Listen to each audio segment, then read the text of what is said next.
หัวใจใจท่านเห็นไฟ สีท้ายกับเมลา ท่านเห็นไฟที่ไหน ฮะ นี่ท่านเห็นไฟอะไร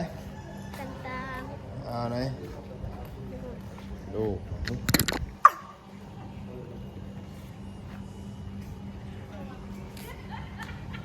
ระวังกันไหมเขาเอียงตัว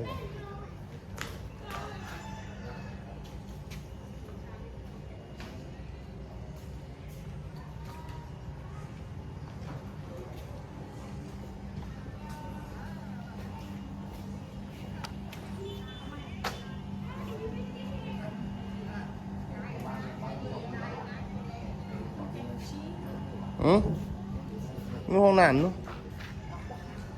ไปเล่นอะไรไปๆ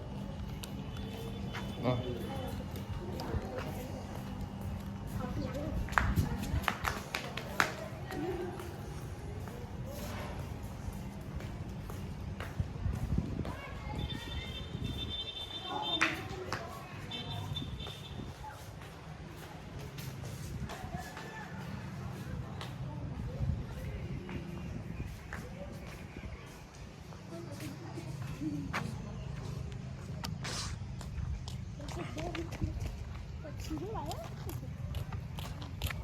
ทำให้เดินทางแบบฮะอันนี้ขอให้ท่านเดินทางปลอดภัยสวัสดีค่ะ